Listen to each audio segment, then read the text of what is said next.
పద్ధతి అలవడుతుంది. మంచి పద్ధతులు నేర్చుకుంటే మనము గొప్పవాళ్ళమవ్వచ్చులే.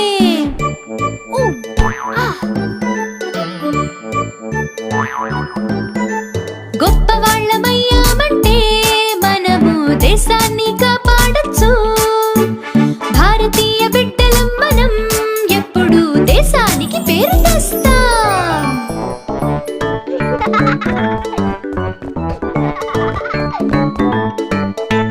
ఏంటి పప్పు, స్కూల్ గురించి తెలుసుకున్నావా?